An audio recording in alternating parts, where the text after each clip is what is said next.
بسم اللہ الرحمن الرحیم۔ السلام علیکم، میں منیر شاکر۔ دعا کے حوالے سے میں دو گروہ میں تقسیم کر دو طبقات کی بات کرنا چاہتا ہوں۔ ایک طبقہ ہے انبیاء کرام کا گروہ، اور دوسرا جو ان کے فالور ہیں، ہم لوگ ہیں، امتی ہیں، ان کی دعائیں، وہ مومنین کی دعائیں کہلائیں گی۔ جو انبیاء کرام کی دعائیں ظاہر ان کی ہوں گی۔ ان دونوں میں فرق ہے۔ فرق چونکہ دونوں میں بنیادی تعلق باللہ کا ہے، ہمارا اللہ کے ساتھ تعلق اور ان کا اللہ کے ساتھ تعلق، اس میں بہت فرق ہے۔ ان میں اللہ کا براہ راست ان کے ساتھ تعلق ہے، ہمارے ساتھ نہیں۔ وہ براہ راست اللہ کے زیر ہدایت نگرانی ہوتے ہیں، ہم نہیں۔ ہم ان کی زیر نگرانی ہیں، ہم ان کی ہدایت کے مطابق چلتے ہیں جو انبیاء کرام لے کر آئے ہیں۔ یہ موٹا سا فرق بتا رہا ہوں، بات ہوگی، لیکن بتانا یہ چاہتا ہوں کہ یہ دو اور ان کی دونوں کی دعائیں الگ الگ ہوتی ہیں، الگ الگ ہیں۔ قرآن میں دعائیں ہیں، میں دعا کا منکر تو نہیں ہوں، میں نے انکار کیا ہی نہیں۔ میں یہ بات سمجھانے کی کوشش کر رہا ہوں کہ دعا ہے کیا چیز، اور ہم نے اس کا کیا بنا دیا ہے، یہ بات سمجھا رہا ہوں، انکار نہیں ہے۔ سمجھنے کی ضرورت ہے کہ دعا ہے چیز کیا۔ یہ بہت بڑا المیہ ہے، ہماری بہت اور باتیں ایسی ہیں کچھ اور، بنا کچھ دیا ہے، بات وہی کرتے ہیں۔ جیسے دعا کرو، دعا قرآن میں ہے، مومنین نے دعائیں مانگی، انبیاء کرام نے مانگی، مگر دعا ہے کیا چیز، یہ جاننا ضروری ہے۔ تو اب میں ذکر کرنے لگا ہوں مومنوں کی دعائیں۔ انبیاء کرام کہتے ہیں مومنین کی دعائیں جو ہیں، قرآن کریم میں مومنین کی جس قدر دعائیں مذکور ہیں، جتنی بھی آپ دیکھ لیں مذکور ہیں، سب اجتماعی ہیں، انفرادی نہیں۔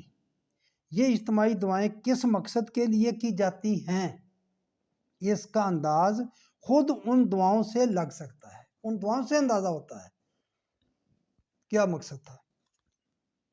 یہ دعائیں اس جماعت کی ہوتی ہیں جو دنیا میں اللہ کے نظام کی تشکیل و استحکام کے لیے اٹھے اور سفر حیات وہی خداوندی کی روشنی میں طے کرتی جائے۔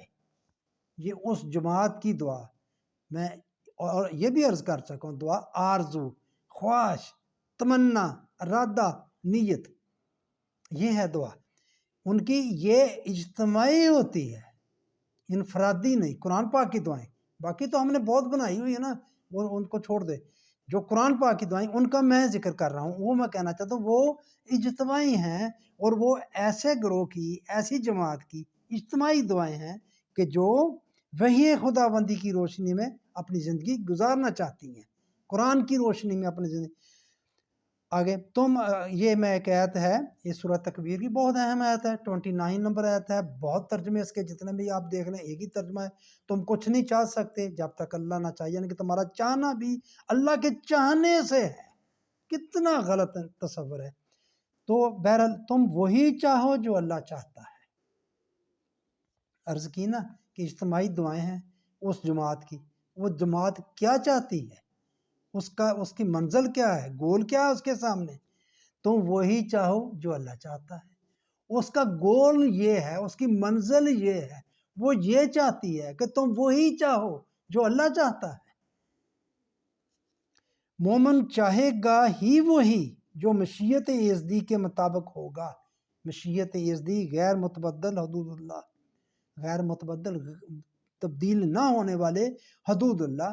یہ مشیت جو اس وقت عالم امر سے عالم خلق میں جب آئے تو جو طے کر دی گئی، جو ہوئی وہ مشیت، اس میں جو وقت طے ہوا کہ چینی نے میٹھا ہونا ہے، نمکین نے نمکین ہونا ہے، پانی نہ یہ ہونا ہے، دودھ نے یہ ہونا ہے، شہد نے یہ ہونا ہے، سیب کی یہ تاثیر ہونی ہے، فلان سبزی کی یہ، گوشت کی یہ، شیر کی یہ ہے مشیت یزدی میں جو طے ہو چکا ہے۔ طے اس نے کیا، اپنی مرضی سے کیا، کوئی اس کا صلاح کار نہیں۔ اس نے یہ شاید لفظ آتے ہیں، جس طرح چاہا اس نے کر دیا، چاہا ہو گیا۔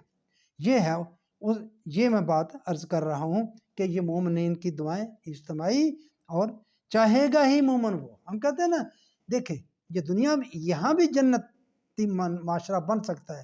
جنتی معاشرے میں جی جو چاہو مل جاؤ، کیسے جی جو چاہو مل جاؤ؟ بھئی ہم چاہیں گے ہی وہ جو اللہ چاہتا ہے، تو جو اللہ چاہتا ہے وہ کیوں نہیں ہمیں ملے گا؟ وہ ملے گا، وہ مل سکتا ہے۔ بقول مفکر دین اقبال، مفکر دین اقبال، میں اس کو مفکر دین کہہ رہا ہوں، قرآن اقبال، قرآن تمہیں وہ کچھ بنا دے گا جو کچھ اللہ چاہتا ہے کہ تم بنو۔ اقبال نے یہ فرمایا ہے کہ اللہ، وہ سورۃ تکویر ہے، تم وہی چاہو جو اللہ چاہتا ہے۔ تو اقبال فرماتا ہے قرآن تمہیں وہ کچھ بنا دے گا جو کچھ اللہ چاہتا ہے کہ تم بنو۔ اللہ بھی چاہتا ہے نا، کچھ چاہا نا کہ تم ایسے بن جاؤ، ایسے بن جاؤ گے تو مجھے بہت اچھے لوگ ہوگا کہ اچھے بن جاؤ، وہ اللہ کا کوئی معیار ہے نا، تم اچھے بن جاؤ، تو بنانے کے لیے اس نے قرآن دیا۔ قرآن بتائے گا کہ اللہ کو یہ پسند ہے۔ بندہ اللہ کی چاہت کے مطابق کتنا بنا، اس کا معیار یہ ہے کہ یہ دیکھ، آپ دیکھنا ہے بندے نے کوشش کی، ایک تو پہلے کوشش ہم کریں نا کہ اللہ کی چاہت کے مطابق اپنے آپ کو بنائیں، تو چلیں جی کر لی کوشش، کہا جی میں نے تو بڑی کوشش کی، اللہ جس طرح چاہ رہا میں بنوں، تو کتنا بن گئے؟ کوئی ہے اس کا پیمانہ؟ جی اس کا پیمانہ میئر کر سکتے ہیں، ناپ سکتے ہیں، تول سکتے ہیں، پتہ چل سکتا ہے آپ کو بندہ اللہ کی چاہت کے مطابق کتنا بنا۔ اس کا معیار یہ ہے کہ یہ دیکھا جائے کہ اس بندے سے کس حد تک صفات خدا بندی، میں پورا پڑھ دیتا ہوں پہلے، کا انعکاس ہوتا ہے۔ اس بندے سے صفات اللہ تعالیٰ کی صفتیں کتنی جھلکتی ہیں۔ وہ رحیم ہے، یہ بندہ کتنا رحیم ہے، وہ کریم ہے، بندہ کتنا کریم ہے، رعوف ہے، اللہ رزاق ہے، یہ کتنا رزاق ہے بندہ، اللہ رب ہے، یہ کتنا رب ہے، اعلیٰ حد بشریت، یہ صفتیں اس کی ذاتی ہیں، یہ سب بندے کی جو ہیں ودیت کی دی گئی ہوئی ہیں۔ بندہ کتنا ہے یہ پتہ چلے گا جی آپ کو کہ آپ اللہ کتنے اللہ کی چاہت کے مطابق بن چکے ہیں، ڈل چکے ہیں۔ پہلے بتا چکا ہوں، یہ ہیں سبقت اللہ، اللہ کی، اللہ کا رنگ یہ چڑھا، کتنا چڑھا آپ کے اوپر، وہ آپ بہتر سمجھتے ہیں، جان سکتے ہیں کہ کتنا مجھ پر چڑھا ہے۔ دیکھ لیں اللہ کی صفات کو سامنے رکھ لیں، وہ ماڈل ہے ہمارے لیے، رول ماڈل ہیں، ان کو دیکھیں ہم کتنے اللہ کی چاہت کے مطابق بن چکے ہیں۔ تو یہ میرے بھائیوں، ایک تو دعائیں اجتماعی اس جماعت کی، اور وہ جماعت کیا چاہتی ہے، وہ یہ چاہتی ہے کہ تم ویسے بن جاؤ جیسا اللہ چاہتا ہے۔ اللہ کیسا چاہتا ہے وہ تمہیں قرآن سے پتہ چلے گا، کتنے بن گئے ہو اس کی صفات سے پتہ چلے گا، اس کی جو جتنی صفتیں اس کا پتہ چلے گا، اور اس کا ہوگی بات، یہی تقویٰ ہے۔ تقویٰ شعار بن گئے ہم، بہت ہو گئے، وہ بھی ہماری ایک تقویٰ چلتا ہے، لیکن اس کی ڈیفینیشن، اس کے معاملات، لمبی تسبیحات میں تسبیحات ہوں، ٹوپی ہو، خاص قسم کا لباس ہو، لگ تھلگ ذرا لوگوں سے نظر آئیں تو بڑے تقویٰ شعار، تو بڑے اللہ والے، یار یہ تقویٰ ہے جی۔ آپ کتنے اللہ کی چاہت میں ڈلے، اس کی صفات کو آپ نے کتنا اپنایا، یہ ہے تقویٰ۔ اللہ کے ہاں تقویٰ ہی وجہ تکریم ہے۔ ہجرات کی 13 نمبر ہے، کتنی صاف بات ہوگی، تقویٰ والے بن گئے، اللہ کے نزدیک تقوی والا ہی ہے۔ یہ میری بات دوستوں سے ہوتی رہتی ہے سیدوں کے حوالے سے، تو میرے بھائی وہ بندہ، ہر ایک بندہ قابل احترام ہے، ہر بندہ قابل احترام ہے۔ تو خیر وہ ہم نے وہ ایسا بنا دیا ہے کہ جیسے برہمن ہیں ہندو معاشرے میں، تو ہم نے اپنے معاشرے میں سیدوں کو وہ برہمنوں کے برابر وہ درجہ دے دیا ہوا ہے۔ لیکن اللہ کے نزدیک یہ نہیں ہے۔ اللہ کے نزدیک تکریم جو ہے تقویٰ، وہ تقویٰ ہے۔ اللہ کے نزدیک جو قابل تکریم ہے، عزت والا ہے، وہ تقوی والا ہے میرے بھائیوں۔ یہ سورۃ ہجرات کی 13 نمبر ہے۔ انہی مال کے مطابق بندے کے درجے ہیں۔ یہ سورہ احقاف کی 19 نمبر آیت ہے۔ امال کے مطابق درجے ہیں، امال کے مطابق، کام کرنے کے مطابق۔